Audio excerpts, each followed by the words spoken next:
নমস্কার, এটা বাংলা স্পেকট্রাম। প্রতিদিনের 10টি গুরুত্বপূর্ণ খবর এক ভিডিওতে সহজ বাংলা। চলুন আজকের খবর শুরু করি। ইরান আমেরিকা সংঘর্ষে এখনো পর্যন্ত প্রায় 2000 জন নিহত হয়েছে। তাদের মধ্যে বেশিরভাগই ইরান ও লেবাননের বাসিন্দা। সংঘর্ষের প্রথম দুদিনেই আমেরিকার $560 কোটি, ভারতীয় মুদ্রায় 50,000 কোটি টাকারও বেশি অর্থ ব্যবহার হয়েছে। পশ্চিম এশিয়ার এই যুদ্ধ পরিস্থিতিতে কত খরচ হয়েছে এবার সেই হিসাব নিকাশ করতে শুরু করেছে আমেরিকা। সংঘর্ষের প্রথম 6 দিনে আমেরিকার খরচ হয়ে গিয়েছে অন্তত $1130 কোটি, ভারতীয় মুদ্রা 1,00,000 কোটি টাকারও বেশি।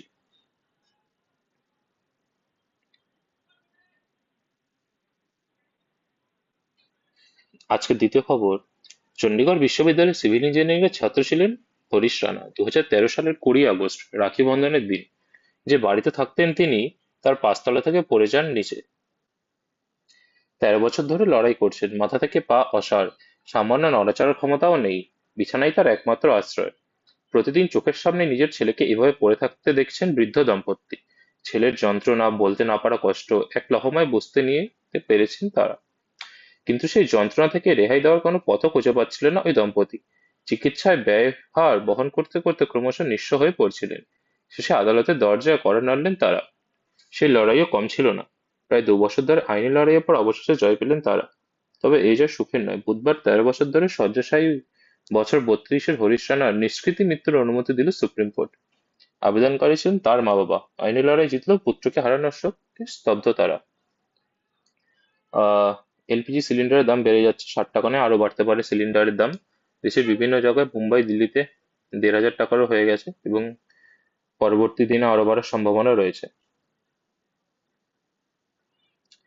ছেলেধরার সন্দেহে এক যুবককে বেধড়ক মারধরের অভিযোগকে কেন্দ্র করে পথ অবরোধ আদিবাসী সম্প্রদায়ের মানুষজনদের। বুধবার ঘটনাটি ঘটেছে বোলপুর ইসলামবাজার সড়কের মির্জাপুর বাসস্ট্যান্ডের সামনে। এই ঘটনাকে কেন্দ্র করে এলাকায় রীতিমতো উত্তেজনা ছড়ায়। স্থানীয় সূত্রে জানা যায়, মঙ্গলবার বিকেলে মির্জাপুর এলাকার বাসিন্দা মঙ্গলা বাসকি নামে এই যুবক রায়পুর হয়ে কাকুটিয়া যাচ্ছিলেন।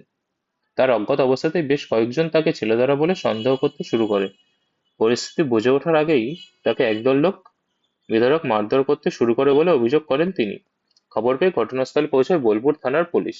পরিস্থিতি নিয়ন্ত্রণে আসতেই আহত যুবককে উদ্ধার করে বোলপুর মহকুমা হাসপাতালে ভর্তি করানো হয়। বর্তমানে সেখানেই চিকিৎসা চলছে আদিবাসী যুবকটির। পরবর্তী খবর, উত্তরপ্রদেশের নয়ডার একটি কারখানায় আগুন, জখম হলেন 24 জন। আজ বৃহস্পতিবার দুর্ঘটনাটি ঘটেছে নয়ডার সেক্টর 4 এলাকার একটি ইলেকট্রিক মিটার তৈরির কারখানায়। দমকলের 30 ইঞ্জিন জোর কদমে আগুন নেভানোর কাজ শুরু করেছে। কারখানার জানালার কাঁচ ভেঙে একাধিক মানুষকে উদ্ধার করা হয়। দুর্ঘটনায় 24 জন শ্রমিক অগ্নিদগ্ধ হয়ে জখম হয়েছেন। বর্তমানে তারা হাসপাতালে চিকিৎসাধীন। কয়েকজনকে আইসিইউতেও ভর্তি করা হয়েছে। কর্ণাটকের এক সিনেমা পরিচালককে মারধর করা হয়েছে বলে অভিযোগ। অপহরণ করে তাকে ক্রিকেট খেলার স্টাম্পস, হকি স্টিক দিয়েও মারধর করা হয় বলেও অভিযোগ। টি.এন. আনিশ নামে ওই কন্নড় চলচ্চিত্র পরিচালককে মারধরের অভিযোগে গ্রেপ্তার করা হয়েছে 11 জনকে। বৃহস্পতিবার তাদের গ্রেপ্তার করা হয়েছে বলে জানিয়েছে বেঙ্গালুরু পুলিশ। ধৃতদের মধ্যে রয়েছেন একজন অভিনেত্রীও। প্রসব যন্ত্রণা সহ্য করতে না পেরে নিজের পেট কেটে ফেলেন একজন মহিলা। 35 বছর বয়সী ওই অন্তঃসত্ত্বা ওই মহিলা রান্নাঘরে ছুরি দিয়ে নিজের পেট কেটে ফেললেন বলে জানা গিয়েছে।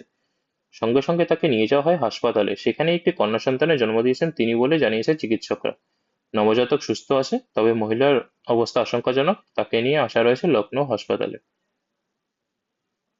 ধন্যবাদ।